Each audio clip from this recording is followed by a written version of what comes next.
NACDL is the association of the nation's criminal defense bar.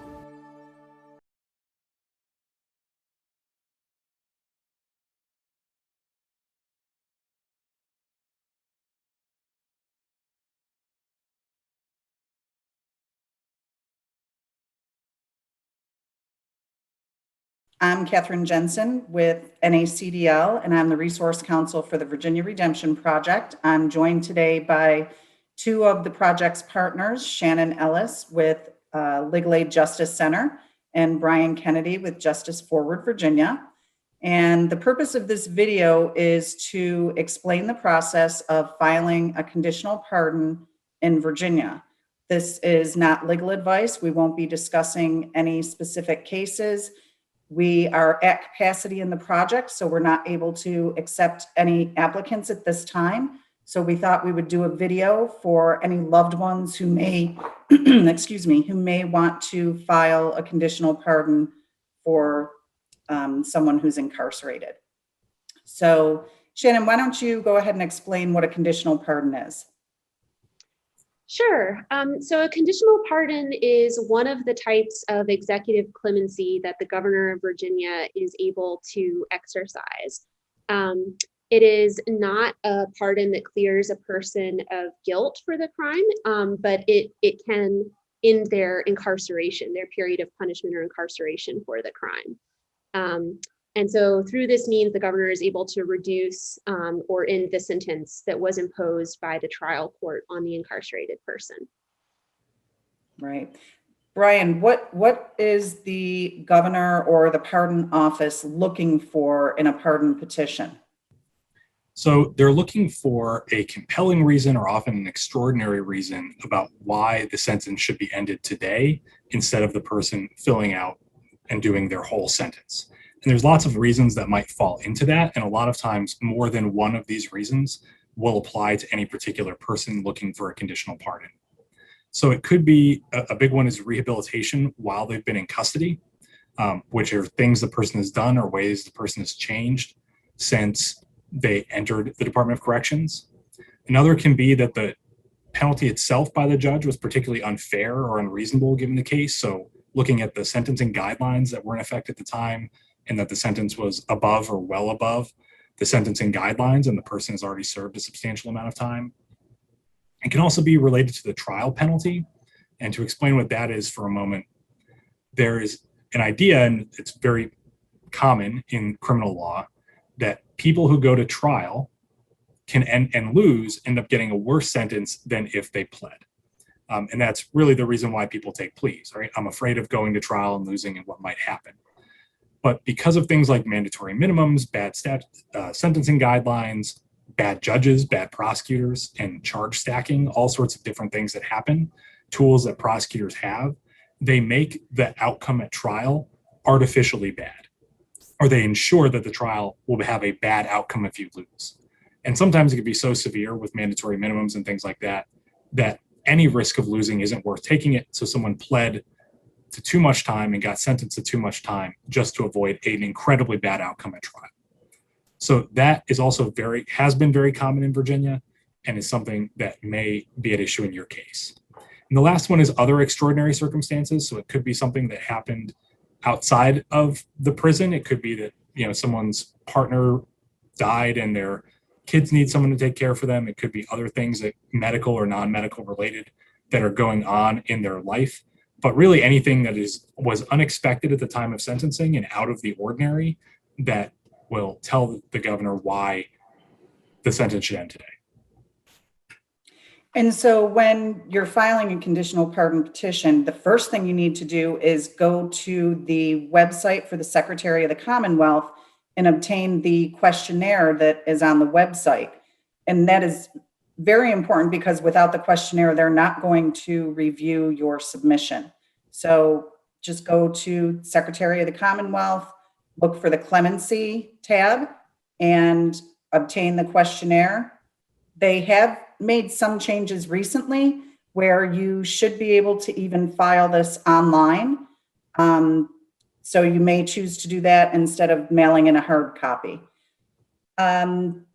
along with the questionnaire, you should include records. Shannon, you want to talk about what types of records and how they Sure. can obtain those? Yeah, sure. So the records that you would want to request and be able to review and include the records from the facility where the person is currently incarcerated. So their disciplinary records. This will be where any institutional infractions that you would need to address are going to be documented, and it's important for you to know about them and also address them head on. You don't want to try to cover up or hide any bad facts or such in those records, because they will find out. That will also have their education, programming, and work records for while they're incarcerated. You would also want to get those, if you can, for any education or work that they held on the outside. Medical and mental health records. These are really important, especially if part of your argument for extraordinary circumstances involves a medical need or a mental health need for the incarcerated person. And these, you can get both their DOC records, but you also want to be sure to get any outside records from outside providers they might have had, including while incarcerated. And sometimes doctors at outside facilities who have treated incarcerated people are willing to write on their behalf. Again, if your argument involves a serious medical need, that the doctor could write to just explain the medical situation that makes it especially harsh and punitive for this person to be incarcerated, or unnecessary for this person to be incarcerated. And so it's always worth asking. Sometimes doctors won't, but sometimes you find one that is willing to sort of go to bat and advocate for your incarcerated person, and that can be really helpful. You'll also want to get the person's criminal records. You can get these as a pre-sentence report at the county clerk's office where the person was sentenced. You can also get them through the Virginia State Police, and the form number, I believe, is SP 167. And I believe when the governor issued his press release a few days ago, he made a change to that where they will no longer require that the petitioner submit the criminal records. They get them anyway. So to avoid having the petitioner have to pay for the criminal record, that is just a recent change within the last few days. So in addition to records, you're going to want your petitioner to have a personal statement included in that. Brian, do you want to address that? Sure. The personal statement from the petitioner, from the person applying for the pardon, is really their opportunity to make their case in their own words to the governor and his staff about why the pardon should be granted, and to tell the governor, again, a little bit from their perspective, what happens. And that's something that you really need to start working on the day you start thinking about filing one of these cases, because it's a process. Like any writing process, anyone who, you wrote your college application essay or a cover letter, you don't just knock it out and then submit it, right? You have to review it and think about it. And there's a few things where people get caught up in these statements that are pitfalls to avoid. One is a conditional pardon is not about guilt or innocence. It's not a complete pardon. It's not, there's different ways under Virginia law to deal with I'm innocent and I should have never been found guilty. This is about there's something going on in my life or something going on for me, things that have happened since I was sentenced that would justify a shorter sentence. So don't relitigate the case. Don't talk about why you're not guilty. However, it can, in a lot of instances, be important to talk about what happened. If the person admits that something happened, if the person admitted that they were guilty, and if they can accept that, about remorse. And it's really important to also think a long time about remorse and talk to the person you're working with about remorse and about the best way to approach that if it seems sincere, because people who have been incarcerated, especially for a long time, develop defense mechanisms like any of us would if we were there. And it's just important to make sure that it is fully expressing what they're meaning to say and not just the first thing they wrote down on paper. But it's also the opportunity for that person to talk about how they've been rehabilitated, how they've grown. And remember, like Shannon just said, they're going to have all the records. So it's not a time to just repeat, here's every program I've ever taken, or, here's my mental health diagnoses. You're going to have better evidence of that. What's more important there is how did this class I took help me develop? What did I learn from this? How has that changed me? How has time changed me? How has circumstances in my life changed me? No one knows that except your client. No one knows that except the petitioner. So be ready to be able to help them express themselves, to show it's not a tell, it's a show how much they've changed, and explain in their own words why that happened. Another thing that needs to be addressed is re-entry, coming back into the community. And you need to develop a strong narrative regarding that. You need to explain where the petitioner will live, explain that they have a stable home environment. They're not just coming out with no place to go. Explain medical care. What are their plans to take care of any medical issues that they have when they're released? Do they have health insurance? Will they go on Medicare or Medicaid? Do they qualify for either of those? How will the petitioner support him or herself? Is there a job opportunity upon release? Are they of an age that they would qualify for Social Security?